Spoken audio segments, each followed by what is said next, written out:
जुड़े now news, खबरें अब पल भर में। पटना में आयोजित प्रेस कॉन्फ्रेंस में असदुद्दीन ओवैसी ने कहा कि मोदी सरकार में दम है तो भारत तालिबान को आतंकी साबित करे। राजधानी पटना में AIMIM के राष्ट्रीय अध्यक्ष असदुद्दीन ओवैसी ने उत्तर प्रदेश चुनाव पर कहा कि 100 सीटों पर पार्टी चुनाव लड़ने की तैयारी कर रही है। वहीं भाजपा पर तंज कसते हुए कहा कि यदि मुख्तार अंसारी दागी नेता हैं तो प्रज्ञा ठाकुर भी कोई दूध की धुली हुई नेता नहीं है। उत्तर प्रदेश में भाजपा के 37% विधायक पर आपराधिक मामले दर्ज हैं। तालिबान मामले पर कहा कि मोदी सरकार में दम है तो भारत सरकार में दम है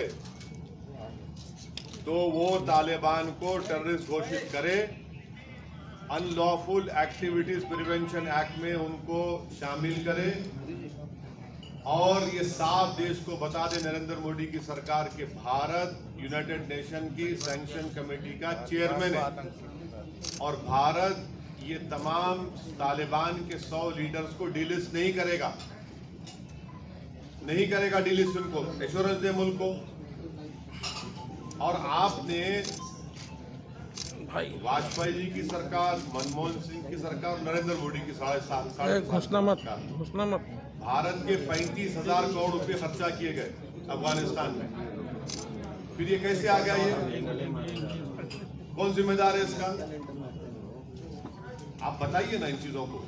सर, आप कह रहे हैं कि अगर प्रधानमंत्री मोदी में दम हो तो वो तालिबान को घोषित करे, तालिबान को टेररिस्ट। सुनिए असदुद्दीन ओवैसी, सुनिए आपको तकलीफ हो रही है, सुनिए। तालिबान को वो टेररिस्ट घोषित करेंगे। आप हमसे सवाल कर रहे हैं ना, आप घोषित करिए ना, UAPA में लाइए। यूनाइटेड नेशन की सैंक्शन कमेटी में तमाम के तमाम लोग टेररिस्ट को डिक्लेयर कर दिया गया है। वो हक्कानी नेटवर्क कौन है जिसने भारत के डिप्लोमेट को मार दिया था अफगानिस्तान में, काबुल में? वो उनका अभी मिनिस्टर बना हुआ है। तो आपको कौन रोक रहा है? आप सत्ता में है ना, तो हमारा मुतालबा सरकार से, आपको गवर्नमेंट में आप करिए ना, क्यों नहीं करते आप तालिबान को क्या मानते हैं? क्या मानते हैं? क्यों आप ये सवाल हमसे क्यों कर रहे हैं? क्या मानते हैं? हमको क्या करना है तालिबान? आपने मांग किया है ना, तो आप तालिबान को क्या मानते हैं? आप आतंकवादी मानते हैं? सरकार से हम पूछ रहे हैं, हमारी सरकार से हम पूछ रहे हैं कि आप उनको, यूनाइटेड नेशन ने उनको तो आतंकवादी कह दिया, उनके लीडर्स को जी। आपने अब तक उनको UAPA में लिस्ट में क्यों नहीं डाला फिर? और ये इनके जो ये रिकॉर्डिंग कंपनी के जूक बॉक्स हैं, बकवास करते रहते हैं, बकवास।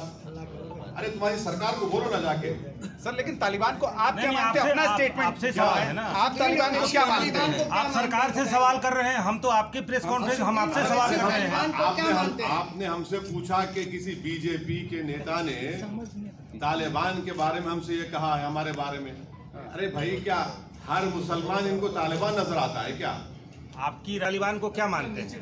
तालिबान को हम शुरू से कह रहे हैं, 2013 से मैंने पार्लियामेंट में स्पीच कहा, 2015 में कहा, 2016 में कहा, और 2000 जब ये CAA का बिल पास हुआ था, मैंने कहा ये बहुत बड़ी स्ट्रेटेजिक गलती कर रहे हैं आप। तालिबान आएगा, आप इसको CAA के कानून को आप रिलीजियस न्यूट्रल बनाइए। और बनाने क्या स्पीच सुनिए जाके पार्लियामेंट में हमारी। हमने कहा कि कल आपको ताजिक को, हजारा को, उज़्बेक को, तुर्कमेन को आप भारत में सिटीजनशिप दे पाएंगे? अफगानिस्तान में आ रहे हैं वो लोग। आपने अपना स्ट्रेटेजिक बहुत बड़ा ब्लंडर कर दिया वहां पर। ये आपने क्या? अरे ये देखिए, तालिबान से असदुद्दीन ओवैसी को क्या करना है? क्या करना है हमको? आपके दिमाग शक करते हैं हम पर। इस तरह का सवाल करना आपका शक नहीं, आपका शक सवाल है। बिल्कुल शक करना है, ये शक नहीं है, ये सिर्फ सवाल है। ये सिर्फ एक सवाल है। आपने सरकार से सवाल किया, इसलिए हमारा आपसे सवाल था। आपका नजरिया पूछा जा रहा है। अरे नजरिया संविधान का है हमारा, भारत का संविधान के ऊपर ओवैसी साहब ये बताइए कि तालिबान हमको मुल्क से, भारत से मतलब, हमको दूसरे पड़ोसी से क्या मतलब? हमको नजरिया क्या नजरिया? कौन सा नजरिया? हमारा नजरिया संविधान का है। हमारा नजरिया कॉन्स्टिट्यूशन का। इसी संविधान के नजरिए से आप क्या मानते हैं, ये तो बता दीजिए। इसी संविधान के नजरिए से सरकार को तय करना। ओवैसी साहब ये बताइए, अच्छा, इसी संविधान के नजरिए से भारत सरकार को तय करना है कि वो टेररिस्ट ऑर्गेनाइजेशन में शामिल करेंगे, नहीं करेंगे। और ये संविधान के नजरिए से हमको पूरा हासिल है कि हम अपने मजहब पर चले। हम भारत के शहरी हैं। ये हर चीज दुनिया में संविधान वो हो रहा है, हम तो क्यों पूछ रहे हैं? ये बताइए कि और भारत पर उसका क्या असर पड़ेगा? ऑन रिकॉर्ड ये बात कहा कि ये जो तब्दीली आई है ये पाकिस्तान, चीन, ये इनको मजबूत करेगा और मुस्तकबिल में हो सकता है फ्यूचर में ये भारत के लिए एक फिक्र की बात हो सकती है। ये मेरा ऑन रिकॉर्ड मैं कह चुका हूं, ऑन रिकॉर्ड इस बात को कह चुका हूं। और उसके बावजूद भी हमारा एम्बेसडर उनसे मिलता है, हम मिलते हैं उनसे। और जो लोग भारत की एम्बेसी में काम करे थे अफगानी, उनको क्या लाए हमने? छोड़ दिया हमने उनको वहां पर, छोड़ दिया हमने उनको वहां पर। 4 हमारे कॉन्सुलेट थे, एक एम्बेसी हमारी थी वहां पर। हर साल 900 अफगानी को 800 अफगानी को हम लाकर यहां पढ़ाते थे भारत में। 16,000 अफगानियों को हमने तालीम दिलाई, पढ़ाया, लिखाया, काबिल बनाया। अब क्या पोजीशन है हमारा बताइए वहां पर? हमने छाबार पोर्ट को डेवलप किया ईरान से ट्रेड करने के लिए। यही तो हम जानना चाह रहे हैं ना। और ये बातें पूरी हमने ऑल पार्टी मीटिंग में भी कही थी। पूछ लीजिए भारत सरकार से, ये सवाल हमने उठाए वहां पर। बोलिए क्या करेंगे आप? क्या आप इनको टेररिस्ट लिस्ट में डालेंगे? क्या आप इनको यूएन सैंक्शन कमेटी में आप डिलिस्ट करेंगे या टेररिस्ट रखेंगे? और रखते हैं तो फिर क्या आप यूएपीए में उनको शामिल करेंगे? और अगर नहीं करते तो अपने बीजेपी के लोग जो बकवास कर रहे हैं उनको रुकाइए। यहां पर ये सवाल उठता है ना, तो सरकार से हर आदमी जाके बोल रहा है, जो इनके खिलाफ है उसको खड़े होकर शुरू हो जाते हैं।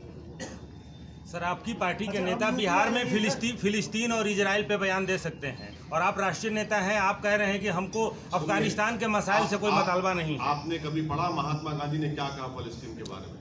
आपने पढ़ा कभी? नहीं, आपने कहा कि अफगानिस्तान के मसाइल से मेरा कोई मुतालबा नहीं है। आपको इतना दर्द क्यों रहा है पेट में? सुन तो लीजिए ना, सवाल आपका बहस करना चाहे तो आ जाइए, डिबेट कर लेते हैं। आप जर्नलिस्ट से सवाल किया ना, जवाब सुनिए। सर, नेताओं को पेट में दर्द होता है, हम तो सिर्फ सवाल करते हैं। नहीं, हम तो सिर्फ सवाल कर रहे हैं। हमको नहीं होता, हम बहुत तो फिर हमको होता है, तो हमको थोड़े ना होता है। हम सिर्फ सवाल कर रहे हैं। सवाल करिए, जवाब भी। नेताओं का काम है दर्द नेताओं का काम जवाब देना और आपका काम सुनना है पत्रकारों को, बहस से करना नहीं है। बताइए। यूनाइटेड नेशन के रेजोल्यूशन है फलस्तीन के ऊपर कि इजराइल काबिज है वहां पर। हमारे चैनल को सब्सक्राइब करना ना भूलें और अगर आप इस वीडियो को फेसबुक पर देख रहे हैं तो हमारे फेसबुक पेज को लाइक कर